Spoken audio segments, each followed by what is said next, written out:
Congratulations, Drew. And it was so, for me, refreshing to see you in a role like this. Was it something that just you felt, wow, I've never really showcased myself in this way before? This is great. I just wanted to play a character that was the most like me, where I'm at in my life right now. And, this is how I talk to my girlfriends. I am trying to figure out how to make, love and the job work.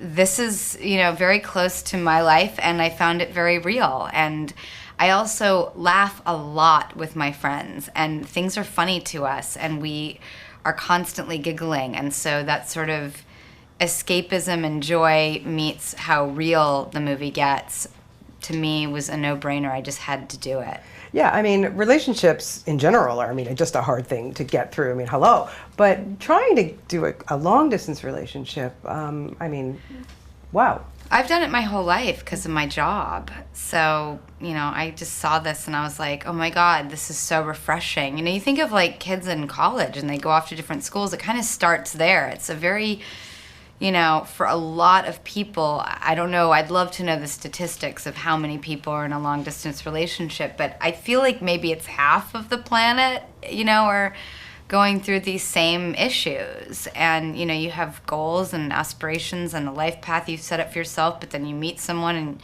you don't want to just be like, career girl on the mountain by yourself, and you don't want to like ditch everything for love and find yourself resenting the ever-loving crap out of that person because you've given up your life for them. So these are, I think, important, interesting themes that like every person goes through. And I think at the end of the day, when you really fall in love with somebody, you just are really trying hard to figure out how to make it work. But again, you want to be laughing through it. You want it to be because that person gives you so much joy. You don't want to like not laugh with them. I have a double slot.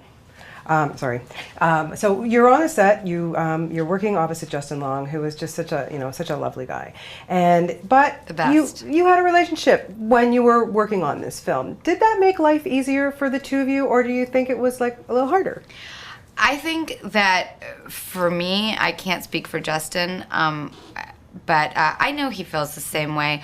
It was like we were just like, let's risk just being honest about this. I think if somebody's watching this movie, maybe they might sort of smell the reality and be like, you know what, these are not two actors. We're playing characters, but it's like, yeah, people do go through this in life, and there's a reality and an honesty in our, whether it's the sort of struggle of how do you maintain a long-distance relationship, or like someone who really makes you laugh is worth the struggle. So I sort of just said, let's do this. It's, we'll be able to be very real about it. Were there any scenes that were uncomfortable for you? Sadly not. When you see the movie, that'll sort of boggle the brain. But no, I'm extraordinarily comfortable with him, and, we couldn't be dearer to each other. And so I thought it was just a real opportunity and a pleasure. And Nanette, being a documentarian, our director, it's like there was just, this ability to sort of be more real about it and let things flow in a certain way. And then, you're working with like Sudeikis and Charlie Day and Christina Applegate and Jim Gaffigan, these brilliant comedians, and we're all just sort of improving. And I just think there's like a real color outside the lines kind of feel to this movie. Yeah, I agree. Oddly enough, Justin was just telling me that he was pretty comfortable about dropping trowel. Go figure. If I was him, I would be too. We'll leave it at that. Okay, now I have to ask you, because now that you've done, you're so great at your comedy, your Grey Gardens performance was just beyond belief. Honestly, Thank you. So fantastic in that, and congratulations on your so awards, because it was just blew me out of the water. Thank you. Do you find now that you've dabbled in a little bit of everything, what's harder for you, comedy or drama? I think they're both challenging, and I think for me, I just want to keep doing several different tones. I think for me, range is so sexy. I don't want to just do one thing.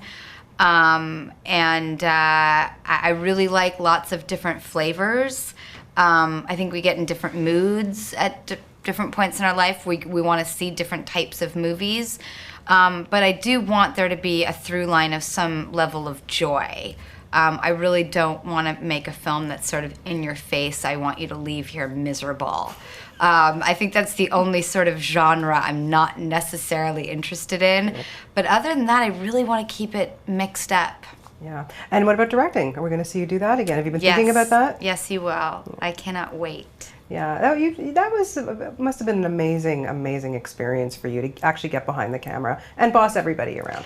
I swear I'm a really good, nice person to work with. But I love that level of involvement and caring about every detail, and I really do pour myself into things. And so to be in love and stay in love with something for 3 years straight, day in and day out, was just one of the best relationships I've ever had. And I love that movie, and I love the experience, and I really look forward to meeting something again that sort of compels me to go there. Yeah, I hope so too. You did a very good job on that. Thank you. So after seeing this film and working on it for so long and really, having such emotional scenes and the comedic scenes in this, what advice do you give to somebody to try and work out a long distance relationship?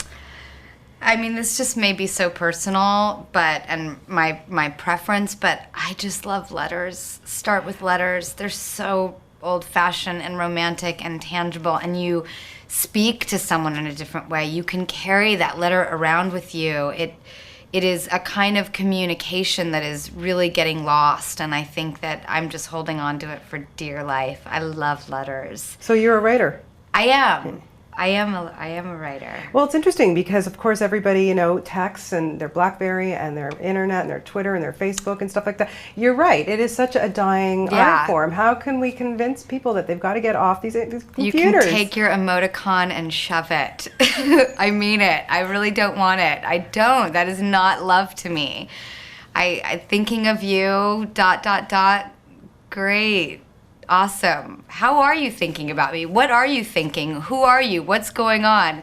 I just need the more personal interfacing. I really do. I do not know how to survive in this day and age right now with technology, but I do know that I've got to find my way through it and navigate through the waters, because this is where we're at, and I do want to embrace it. Yeah. Did you find doing a lot of improv on this? So I'm thinking particularly about the scene when you were, you find out you didn't get the job and you're going a little bit nuts in the restaurant scene, and I just thought, wow, you really let go in that. Yeah, I have, tons of silly, hopefully laughable, dark anger. And I was able to, Nanette and I was like, please just let me go off and fly here. And it was great working with her, because it was just, we all got the chance to swing at things. And, I'm sorry, but I have had a bad day, and I have gone out and I have let loose and I have screamed some antics, and it feels good. It is good. It does. Well, you did a very good job in this. It's great to see you. Very refreshing. And keep up the great work. And hopefully we will see you back in Toronto maybe next year with another directing project. Yeah, I'm on it. I'm putting you on there. Killing myself. Putting you on the spot. Thank you Drew. so much. Thank you. Have a good weekend. Thank you.